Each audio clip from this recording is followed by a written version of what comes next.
நாம் இன்று பார்க்குறப்பது பார்த்தீங்க அப்படின்னா வேளாண்மை துறையின் மூலம் விவசாயிகளுக்கு என்ன தனித்துவமான அடையாளம் வழங்கிட்டு இருக்காங்க. அதை பற்றி நான் தெரியுங்களாங்கய்யா? விவசாயிகளுக்கு என்ன தனித்துவமான அடையாளம் என்ன வழங்கிட்டு இருக்கிறாங்க. இப்போ நம்மளுக்கு ஆதரவுலாம் இருக்குதா? இப்போ இந்தியாவில் இருக்கிறோம், நாம இத்தனை கோடி மக்கள் இருக்கிறாங்க. அதுக்கு என்ன பண்ணிருக்காங்க? ஆதார் என்ன வச்சுருக்காங்க. எதுக்கு வச்சுக்காங்க தெரியுமா? ஆதார் என்ன இத்தனை கோடி மக்கள்ல அவங்க என்ன தரணும், அவங்கள கண்டுபிடிக்கணும்னா தெரியுமா?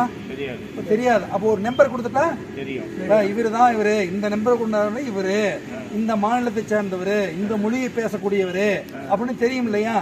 அப்ப அதுக்கு தான் ஒரு தனித்துவமான அடையாளம் என்ன கொடுத்துருக்காங்க, ஆதார் என்ன இல்லையா? அதே போல விவசாயிகள் இருக்கிறோம் இல்லையா? இப்ப தமிழ்நாட்டில் எத்தனை பேர் இருப்போம்? எல்லாமே நிறைய பேர் இருக்கிறாங்க. இவங்கெல்லாம் விவசாயி அப்படின்னு தெரியுமா?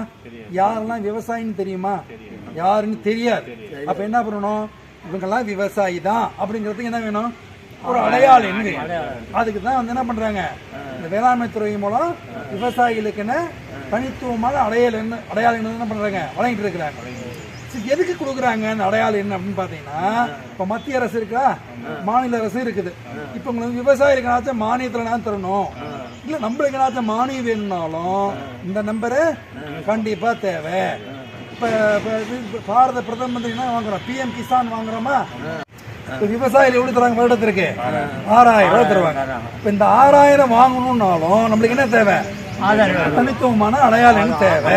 இந்த ஆதரன் போலவே விவசாயிகளுக்கு வழங்கப்படுற தனித்துவமான அடையாளம் தேவை. சரி, இது வாங்கணும்னா நம்மளுக்கு வந்து என்னென்ன தேவையான ஆவணங்கள் தெரியுமா? தெரியாது. ஆதார் கார்டு, அந்த ஆதார் கார்டு இணைச்சிருப்பீங்க இல்லையா? செல் நம்பர், அந்த கைபேசி, உங்க பட்டா ஜெராக்ஸ் இருந்தா போதுமானது. இது 3 கொண்டு வந்தா பதிவு பண்ணிக்கலாம்.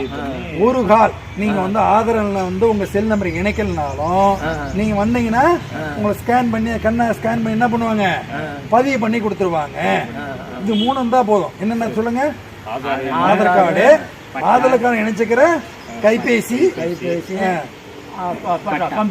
பட்டா, இது 3 இருந்தாலே போதுமானது. சரி, இது எங்கெல்லாம் போனா பதிவு பண்ணுவாங்க தெரியுங்களா? பொது சேவை மையத்துல போனாலும் பதிவு பண்ணிக்கலாம்.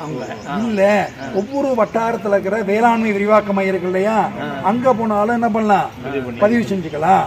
இதெல்லாம் யாரெல்லாம் பண்றாங்கன்னா, வேளாண்மை துறை அலுவலர்கள், தோட்டக்கலைத்துறை அலுவலர்கள், வேளாண் வணிக மற்றும் விற்பனை துறை அலுவலர்கள் என்ன பண்றாங்க, மற்றும் அட்மாத்திட்ட அலுவலர்களும் பதிவு செஞ்சுட்டு இருக்கிறாங்க. இவங்களை போனாலும் பதிவு செஞ்சுருவாங்க. இல்ல நம்ம அந்த வட்டாரத்தில் இருக்கிற வேளாண்மை விரிவாக்க மையம் போனாலும் பதிவு பண்ணிக்கலாம். இப்ப நீங்க பதிவு பண்ணிட்டீங்களா? பண்ணியாச்சு. நீங்க 3 பேருமே பதிவு செஞ்சுட்டீங்க.